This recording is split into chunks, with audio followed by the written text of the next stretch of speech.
Hi, long time no see. It's probably a little ambitious for me to start filming this right now, considering it's 8:02 p.m. But unfortunately, my external hard drive got corrupted, and I don't know if I'm going to be able to get any of that footage back. So that is a bummer.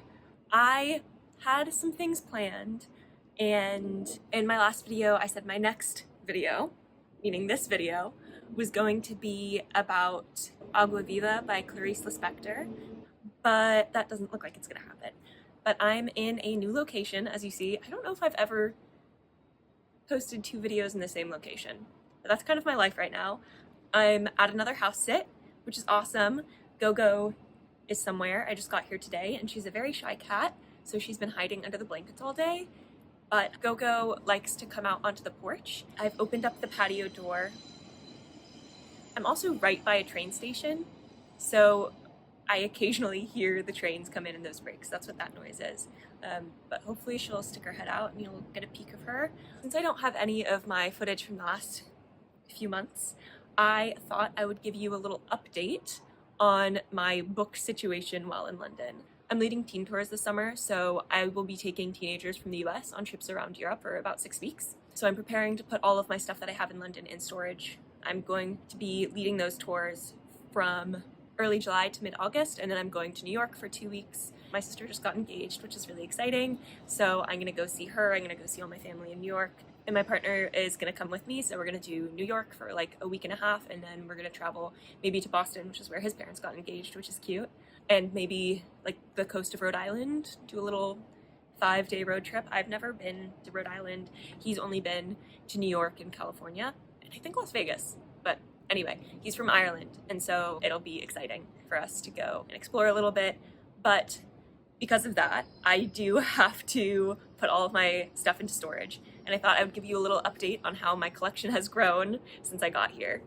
In my first ever video, I showed you the books that I had in London, and it has unfortunately grown exponentially.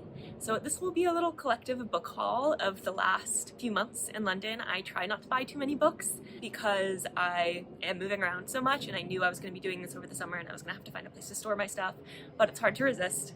London has so many good used bookstores, and that was something I was really missing when I was living in Prague. But here there are just so many good, not only used bookstores specifically, but so many good charity shops, and they all have books. So it's been hard to resist buying books while I've been here. Okay, I'm rapidly losing the sunlight, so I'm gonna just give you a little haul of the books that I've bought over the last few months. So here we go. Okay, since I've already talked about Agua Viva, I will start with that and the other Clarice Lispectors that I've bought since then. So first I have Agua Viva by Clarice Lispector. I've already told you a little bit about this one. I read this recently, I loved it, and I'm hoping to be able to kind of upload a vlog of me doing that plus my thoughts. But again, that footage is on the hard drive that's been corrupted, so hopefully I can get some of that footage back. Since I loved Agua Viva so much, I got Near to the Wild Heart, also by Clarice Lispector, and An Apprenticeship or The Book of Pleasures. These two I hope to get to soon. I've already started Near to the Wild Heart, and I'm liking it so far. It is more of a story than Agua Viva. Agua Viva is more of like a stream of consciousness. It's written as a letter, so this one is going pretty well. Something I mentioned in my cleaning out my Goodreads TBR is that I wanted to read Say Nothing by Patrick Radden Keefe, and I bought that. I got this at Words on the Water, which is a really cute book barge not far from where I've been living the past few months. This is high on my list. It's just a chunker, so it's been a little intimidating. The next book is Bel Canto by Ann Patchett. I bought this for a book club I joined here. We haven't actually had that discussion yet because we all have been very busy, but I did finish it. I loved it, gave it 5 stars, and I'm really excited for the discussion. The next 2 books I picked up in a free little library, and they're In a Summer Season by Elizabeth Taylor and Jane Grigson's Fruit Book. So I picked these up because I have been just craving books about nature or books that make me feel connected with nature. And quite honestly, I don't know what this is about. It seems like it's more of a character study or more character driven and relationship driven than plot driven. And I do love those sorts of books, even though I don't love romance. I love the relationships between people. The other book, The Fruit Book, I picked up because I am obsessed with fruit. I have very specific top 5 favorite fruits.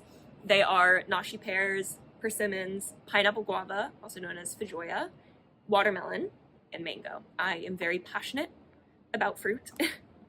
I was known in college for introducing my friends to fruits that they had never tried.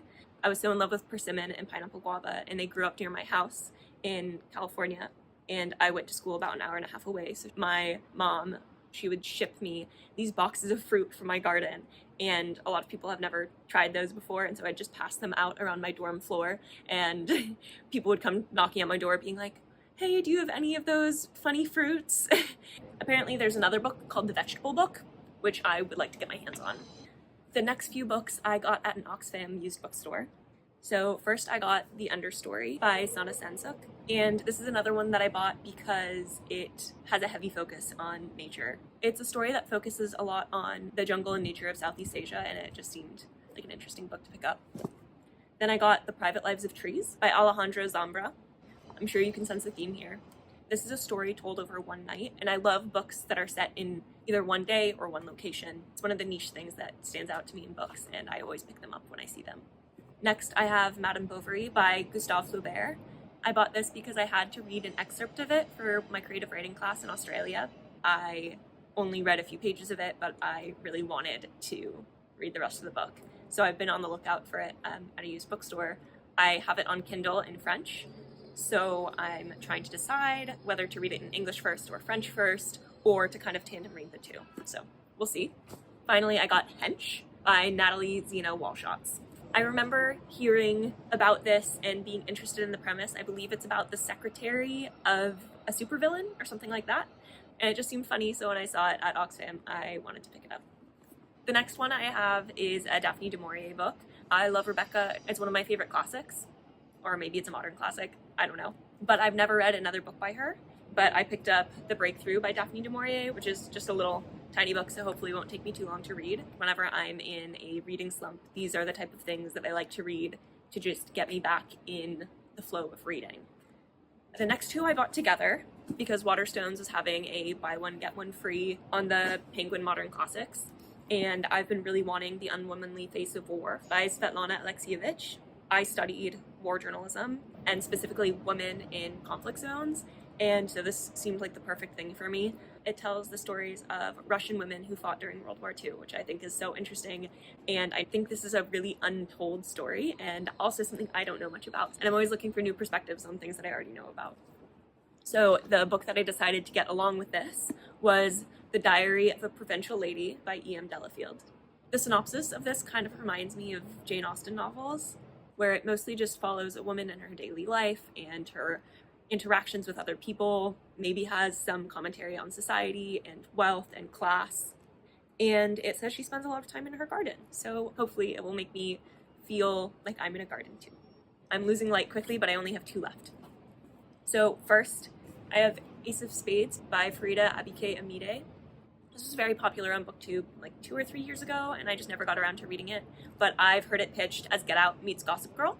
I believe it's a young adult thriller, and those are always quick reads for me. So it's another one that if I'm feeling a little slumpy, I can hopefully just pick up and get through really quickly.